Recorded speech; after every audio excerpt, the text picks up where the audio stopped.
friends? Alright, I could not bear to leave us in the situation we were in. Me having killed Claude and everything being terrible.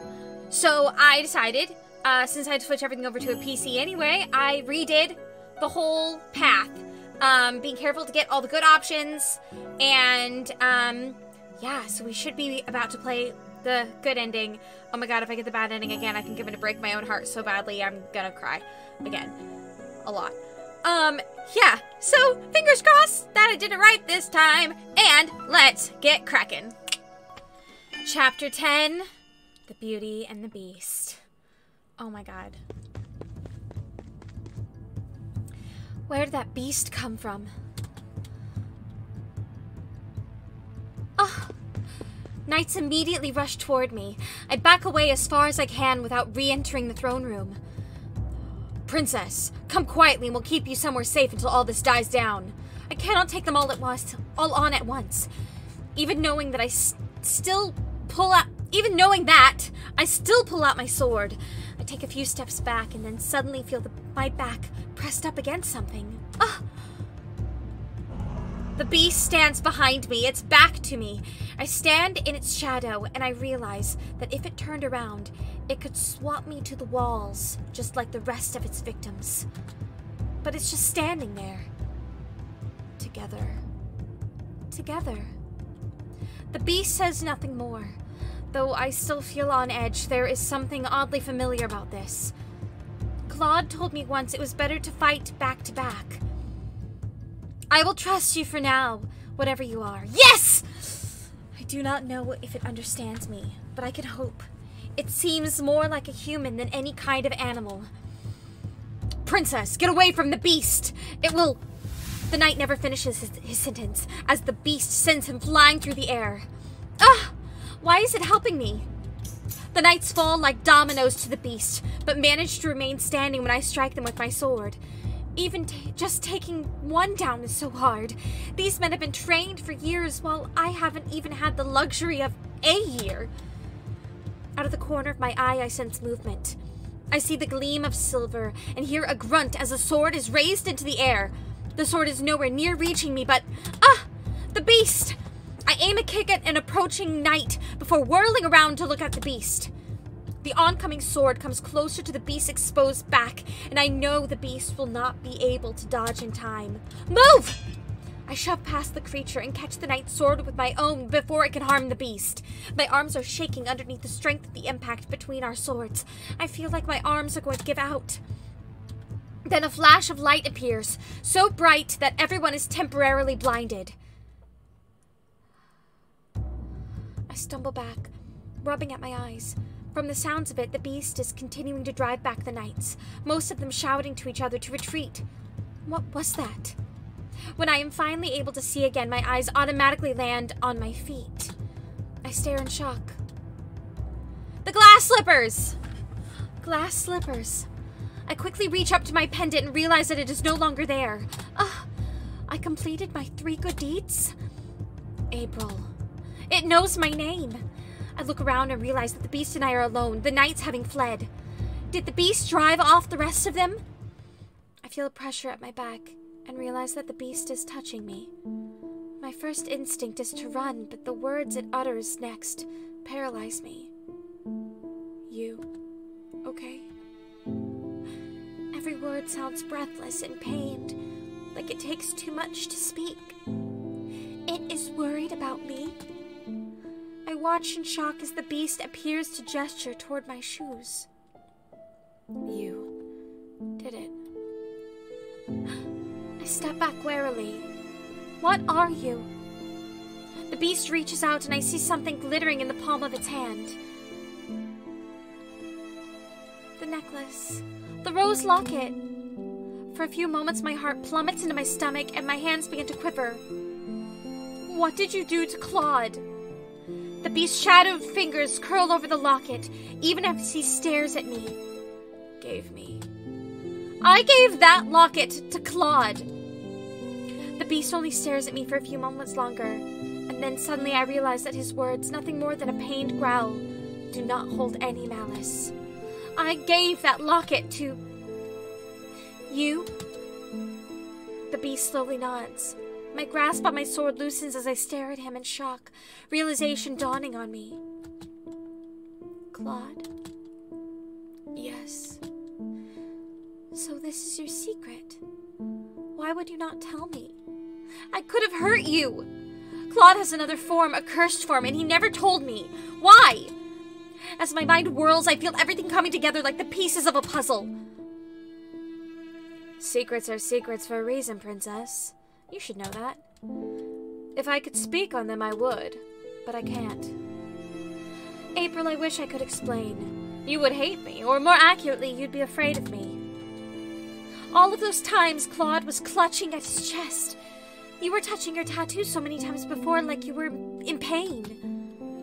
The beast growls, and the sound is surprisingly soft, almost a sigh. Curse. Then the tattoo was a warning.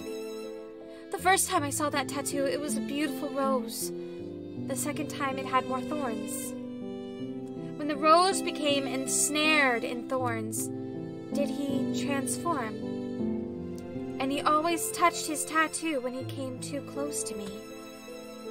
Claude, your curse did not just make others fall in love with you, it stopped you from loving anyone too, didn't it? He mentioned that woman before, the one who he thought loved him, but didn't.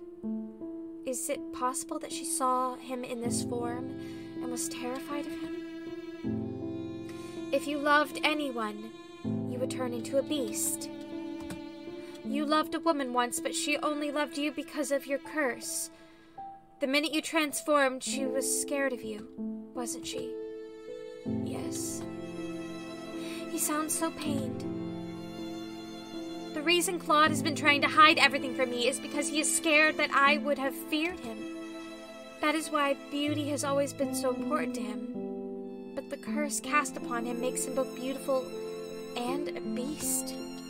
I wanted you to love me, but no one could love a beast. His words are dwindling. It almost sounds like he's been being suffocated on the inside with how slowly he's speaking. Claude, I've never much cared about appearances. People have worn masks on their faces their whole life around me. Claude, I take a deep breath and face him. I will love you, no matter what form you take. I drop my sword to the ground and make my way over to him. I rest my cheek on his chest and wrap my arms around him. I love you. The room is filled with a bright but gentle light. It almost feels like I am bathing in sunlight. For a few moments, I forget my worries. Everything feels blissful and quiet, and my heart feels full. Then, moments later, I feel warm arms around my waist. I love you too, April. Claude! I'm so happy you're alive! When I open my eyes, I still can't see anything, even though I know that the light has faded. The warmth is still there too, but now I feel it immediately on my skin, and I realize that it is because Claude is hugging me. Not as a beast, but as a man. Did I break his curse? I realize that this is the first time Claude has ever touched me for a long period of time without abruptly moving away. Tentatively, I move my hands, feeling the fabric of his shirt and the warmth of him underneath it. Claude.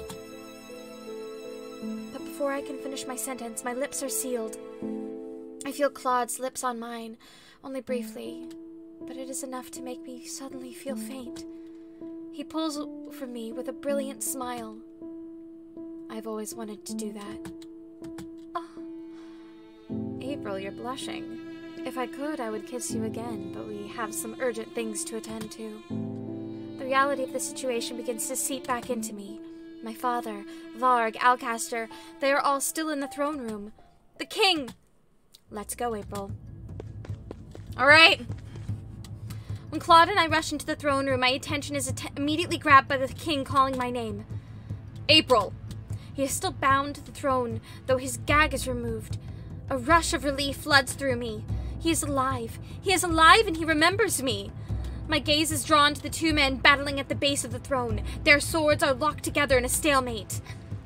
Alcaster and... Fritz?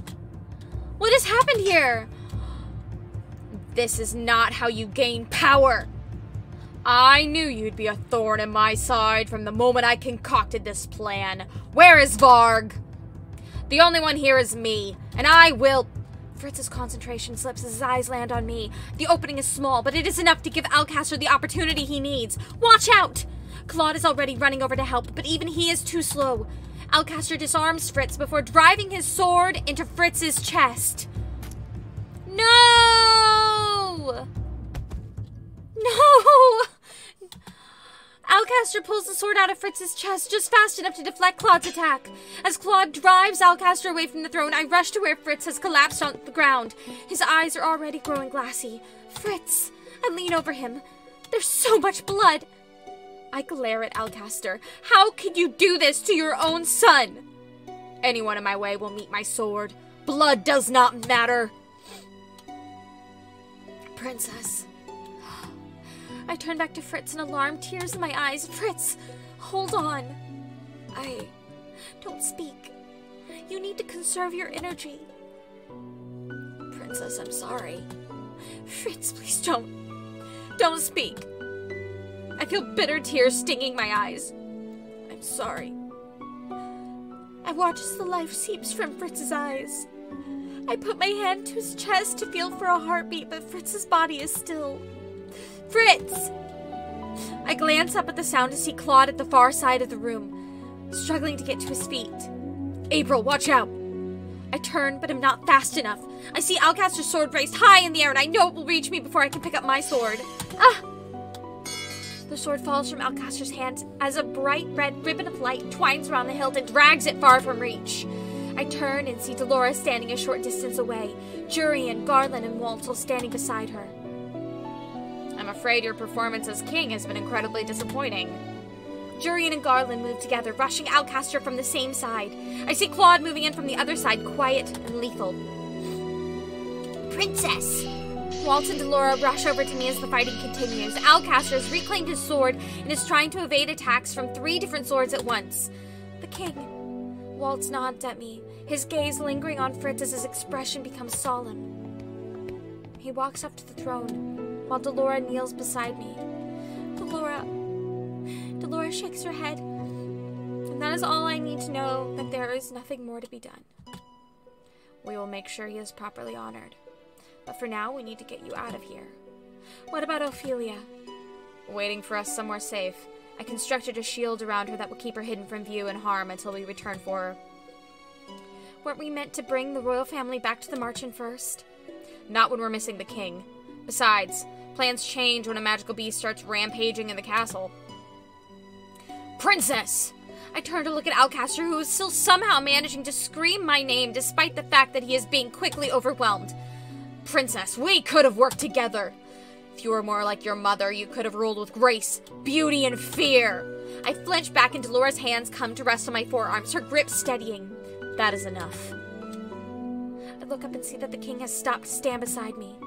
To my surprise, the king rests a gentle hand on my shoulder, his eyes soft as he looks at me. April, we have a lot to talk about. But right now I have something I must do. I nod mutely and watch as the king draws his sword. He makes his way to Alcaster. Jurian, Garland, and Claude step back from where they have forced Alcaster to one knee. You are a traitor, lacking in any honor, Alcaster. You were the one that lacked honor. A ruler must have the people beneath his thumb. A ruler must lead people, not suffocate them. His oath as king is to protect them. You are no king, Alcaster. For your crimes, I find you guilty and incapable of rehabilitation. The sentence for the severity of your crimes is death. The king raises his sword, and I turn away before he strikes down his sword. There's no sound or scream to follow.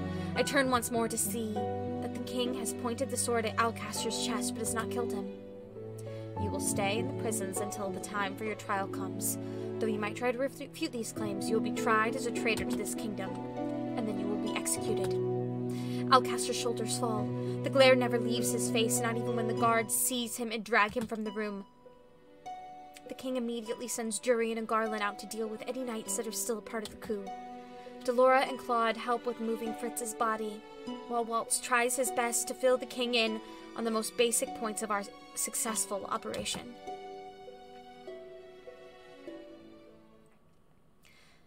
Everything has died down a little bit over the last hour, but I still feel overwhelmed. Oh my god, me too, girl. I glance at Waltz and the king, who are still speaking. Every time the king sees me looking at him, he flashes me an uncertain smile before glancing away. I know he wants to speak with me, but I will talk to him after. After I can get Fritz's body out of my mind. It was my fault he died, wasn't it? He saw me and stumbled. Hey, princess. What are you doing here? Here, I thought you'd changed, but you've still got some feistiness in you, don't you? Many years ago, when the war ended, we were all faced with a feeling just like this, princess. We had lost so much, and the future seemed so grim. But now it is different. You have a future. You broke your curse, princess. That gives you some kind of hope. And, in addition, you broke Karma's. Memories of Claude's arms around me, of his lips on mine, come flying back to my foggy mind. My heart still feels tight, but it is a little lighter when I think about him. I wish he was here right now. How did I break Claude's curse? Claude. I don't think I'll ever get used to his real name. Seems like he hasn't told you yet. I guess it has been pretty hectic. So Claude turned into a beast because he loved me. Well, I guess I could give you the laydown of his curse. Stop. Desist. Delora has not even started to speak when Claude runs into the room, gasping as if he's been running through the halls. Curse? Are you speaking about my curse? There is no way he heard us talking in the hallway, is there? Even I feel at a loss for words right now. I sense that you might be talking about me. The princess was just asking me about your curse. Oh, then I was right to come running. And here I was just guessing at what you might be talking about. Claude's curse was based off the tale The Beauty and the Beast. Claude easily finishes her sentence. Delora holds up her hands as if in a surrender. So eager to steal the spotlight. Well, you are talking about me, after all. You always told me that your curse was just Beauty's curse, though.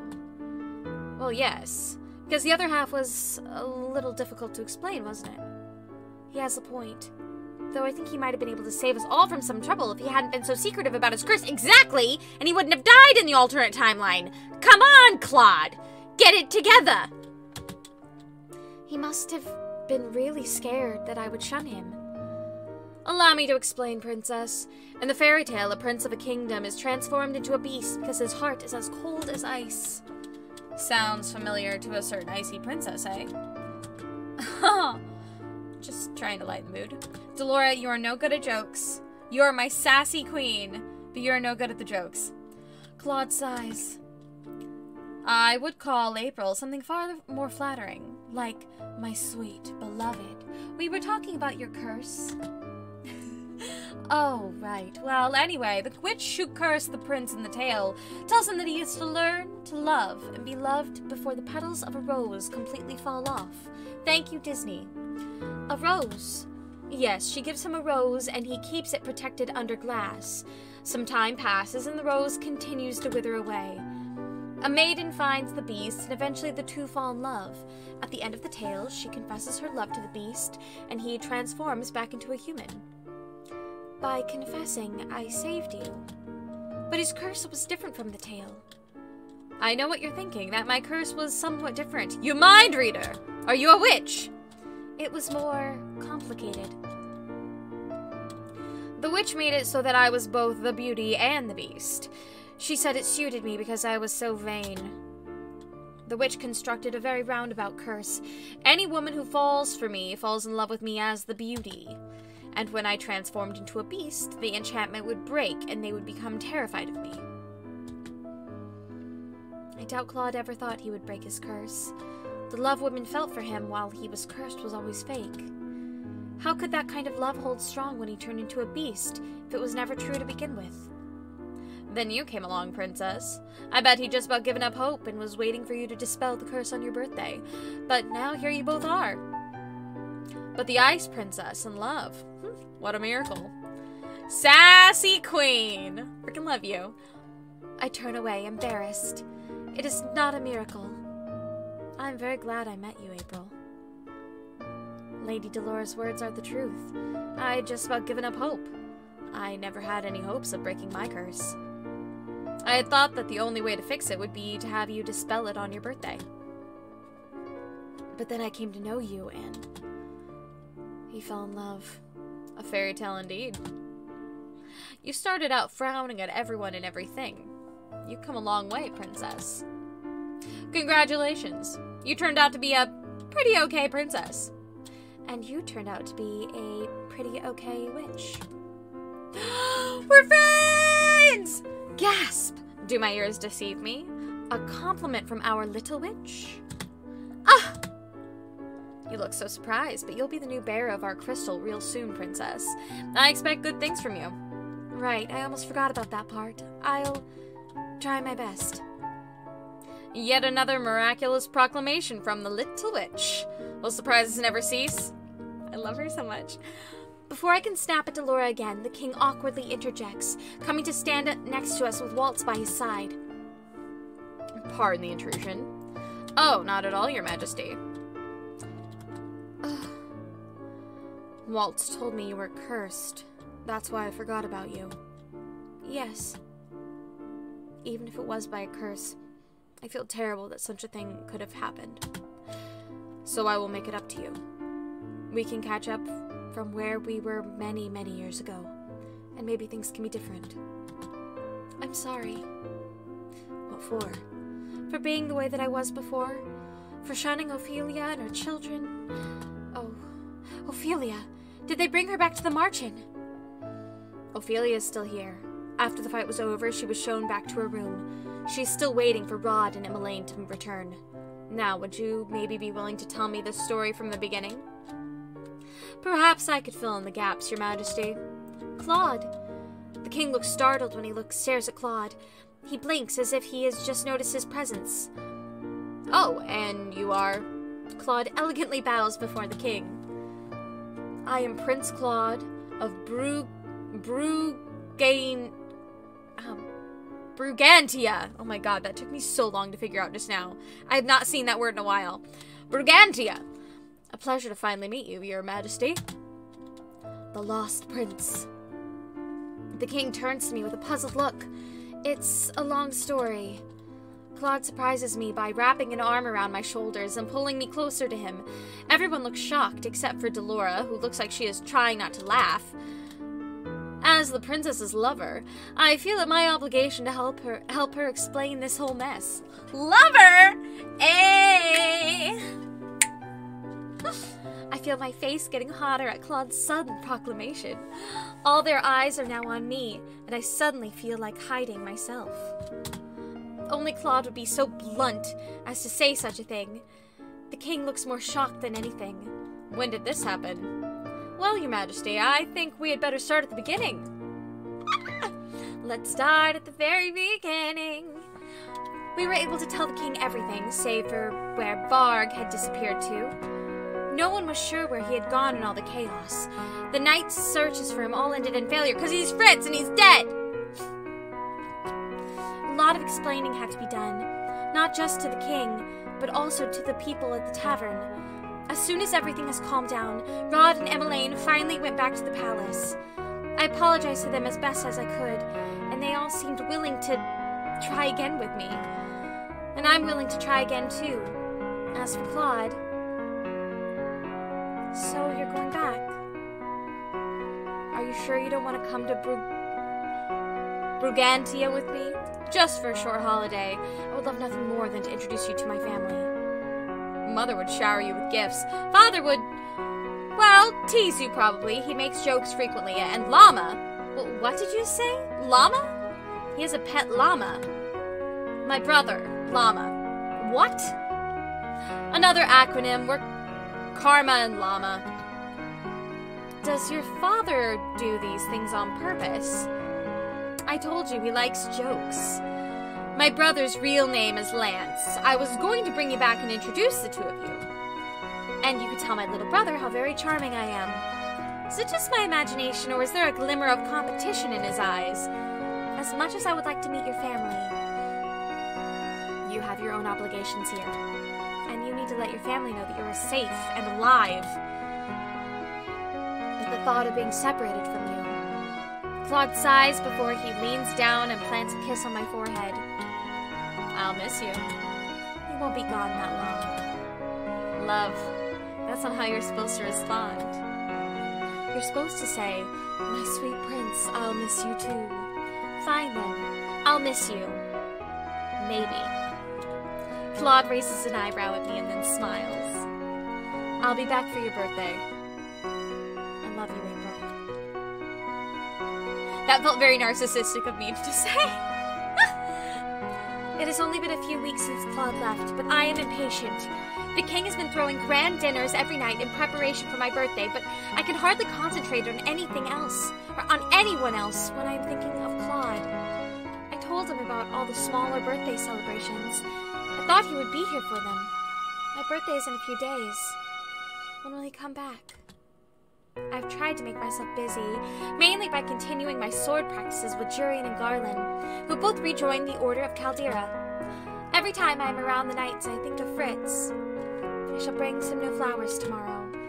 If Claude would just return already, we could go pay our respects together. Hello, April, my love. My sunshine, my beautiful betrothed. Claude! I shake my head and try to gather my thoughts. First of all, you did not knock. Second, we are not engaged. Knocking is very important. When will you two learn? We may as well be, don't you think? I mean, that is a very large step, getting engaged. At the very least, knock before you say it with me. Knock before you come in. Great, thank you. Still worried I would come in on you in the middle of changing. Would you have minded so terribly? Oh my god! Yes! It's worth saying those things to you just to see you blush. Why are you even in here? His arrival is so sudden and I had absolutely no time to prepare. Claude sighs dramatically. You didn't want me back here? No, I mean, you did not even write to say you'd be back today. I just wasn't expecting you. I did say I would be back for your birthday. I am a man of my word. Should I have stayed out longer? No, of course not. I grumble as Claude walks over to my bed, grinning. He sits down on the bed next to me and wraps an arm around my waist, pulling me closer. I sigh out and lean my head on his shoulder. It is a startling contrast to what it used to be. Before, if I touched him, he would flinch and turn away from me. Now he is always right next to me. Claude's whole body seems to relax when I tentatively wrap my arms around him and hug him back. I knew I would miss you, but it really was terrible being away from you. But you enjoyed the time with your family. I did, and my brother was very frustrated that I spoke about you almost every hour of the day. Ugh! How could you have that much to say about me? Oh? I felt I didn't have enough time to list off all your virtues. I nudge him in the arm, but he just grins at me. A glint from Claude's pocket catches my eyes, and I flush proudly when I notice the rose locket. Looking at the locket makes me think back to that night, when he transformed back into a prince. Lost in thought, are we? I was just noticing the locket. You still carry it around with you? Of course I do. It has become my most valuable possession. He pulls the little locket out and pops it open. I'm startled when I see this small sheet of paper with my own words on it. My message to him is still there. Claude smiles as he reads the words aloud. A normal rose would have withered, so I offer this one instead in a heartfelt thanks. I say nothing when he turns to look at me. Oh, your cheeks are red again. Your embarrassment is adorable, darling. I am not embarrassed. Just didn't think he'd keep the words in there or that they would ever mean so much to him. Yes, of course. You just have exceptionally rosy cheeks. He pauses as he closes the locket again and looks at it fondly. I love this locket because it is the first gift you gave me. He was holding the locket as the beast, too. It was half the reason I recognized him. I jump as Claude gently taps my nose with his finger. This locket isn't going anywhere anytime soon, I can assure you. I smile as he winks at me. Anyway, allow me to pull you back into the present. Since I promised you no more secrets, let me tell you something. Oh. Claude looks away from me, his eyebrows furrowing, and I frown. I hope it's nothing serious. I'm nervous about sitting down to dinner with your father tonight. You're nervous? I start laughing without even meaning to. You're laughing at my pain, Princess. He pulls me closer and kisses the top of my head. But you are too flamboyant to be nervous. I am confident, Princess, not flamboyant. There's a difference. Right. Claude's expression grows more solemn.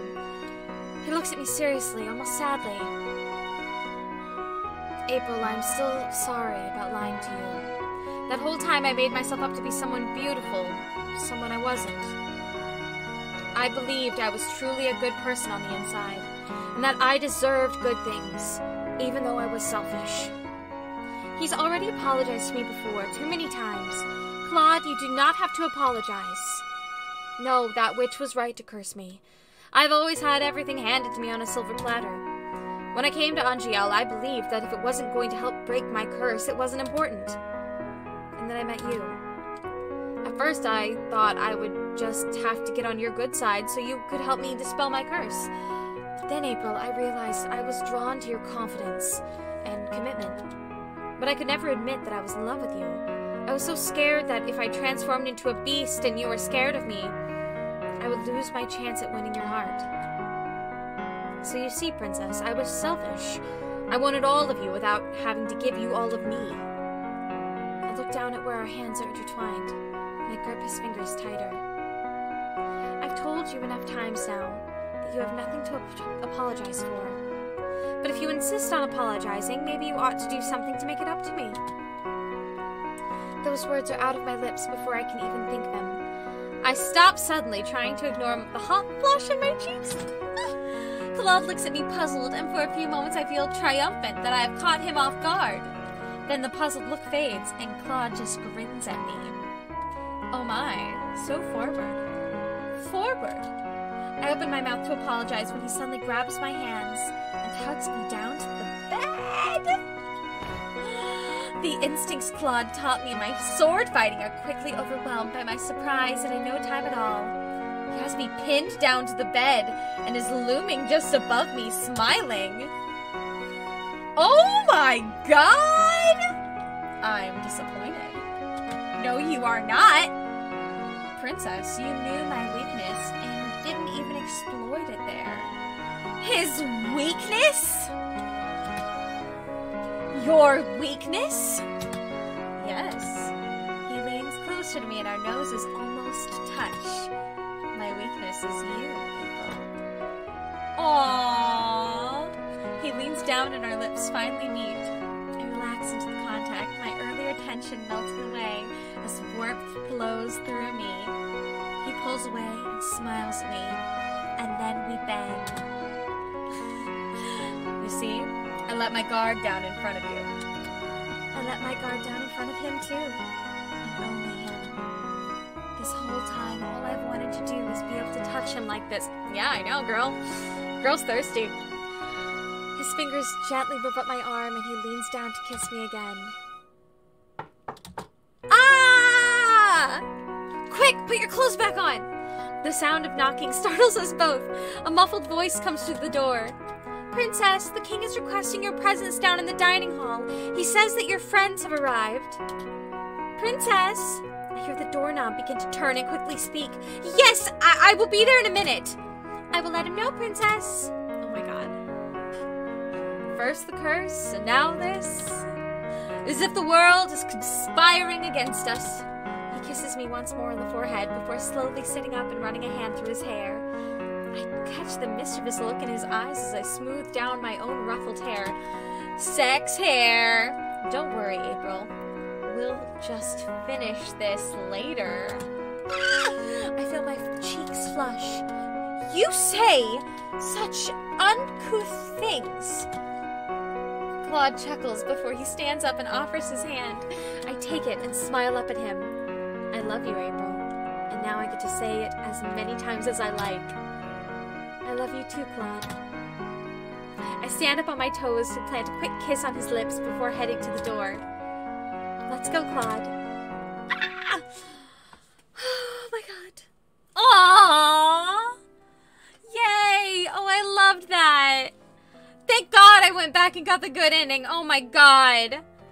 Oh, new rule. If I ever get a bad ending, I'm going all the way back through and I'm getting the freaking good ending because, man, that was so fun.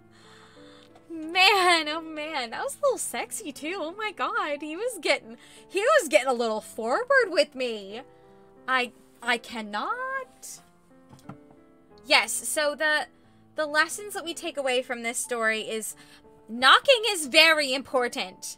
You may walk in on someone doing something, not even necessarily something sexy, that you do not want to see. Oh, remember the sword fighting? It's a fairy tale. I flex the ocean and stars. Aww.